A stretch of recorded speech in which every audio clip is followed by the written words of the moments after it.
मेरे ख्याल से एक्शन अगर आप देखें तो कोई खास ऐसा अमेरिकी बाजारों में था नहीं जी। स्टेबल था। सिर्फ ये था कि फेड की मीटिंग में जो कुछ भी कहा गया बोला गया वो लिखकर आया, लिखकर जो सामने आया उसमें वही सब कुछ था जो फेड चेयरमैन पहले से बोल चुके थे।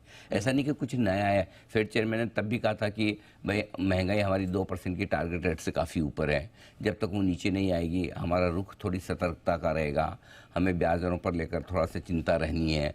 वो सब फेड ने कहा ही था। तो ऐसा नहीं कि फेड ने कोई नई बात कही हो कि या फेड चेयरमैन ने जो बात नहीं कही हो वो आपको मिनट्स में दिखे। तो कमोबेश वही था, लेकिन बाजारों का चूंकि आप परसों एक अच्छा एक्शन अमेरिकी बाजारों में देख चुके थे, अच्छी तेजी में वैसे भी चली रहे हैं, 4 महीनों की ऊंचाइयों पर है, तो हल्के फुल्के रुकावट और करेक्शन के लिए जो कुछ भी ट्रिगर चाहिए वो मीटिंग से आते हुए दिखे। लेकिन मीटिंग से ऐसा कोई खराब ट्रिगर नहीं कि जिसकी वजह से आपको ये लगे कि अमेरिकी बाजारों ने यू टर्न लेने का सोचा है, या ये तो फेड चेयरमैन ने बोला ही नहीं था, ये कहाँ से लिख के आ गया, ये तो आउट ऑफ सिलेबस है ना। वैसा कुछ नहीं है, वो जो बोले वही लिखे हैं, और जो बोले वो तो पहले ही बोल चुके हैं ना पिछली मीटिंग में, वो तो आपको हमको सबको पता है। लेकिन ठीक है, बाजारों में तो हर रोज ट्रेड होना है, ट्रिगर्स हो ना हो, बात नहीं हो या पुरानी हो, नहीं हो तो नई पे ट्रेड कर लेंगे, नहीं ना हो तो पुरानी पे कर लेंगे, ट्रेड तो करना ही है। मार्केट खुले तो सौदे तो होंगे ना।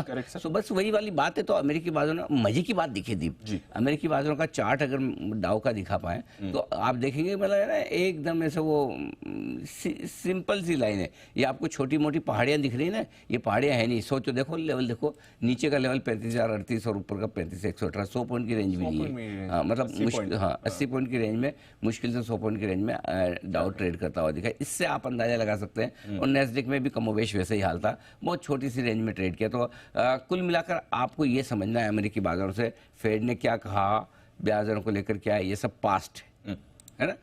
दूसरी बार, पास्ट में भी दूसरी बार, पहली बार मीटिंग के दिन वो बोल चुके थे, दूसरी बार कल मिनट्स आ चुके हैं, matter over.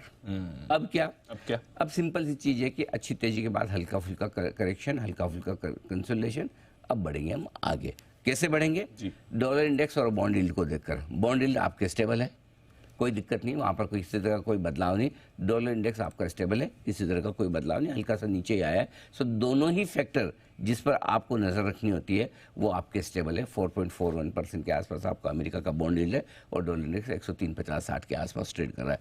So I think वो स्टेबल है। सो हमारे लिए ग्लोबल संकेत न्यूट्रल है, न अच्छे न बुरे। और जितने 50-60 पॉइंट तो हम वैसे ही कमजोर थे डाउ पर जब कल बंद हुए, तो उतने ही तो गिरे, ज्यादा कौन से गिरे। सो एक बिल्कुल कमोबेश आप ये मान के चलें अमेरिकी बाजारों ने जैसी उम्मीद थी वैसा ही प्रदर्शन किया है।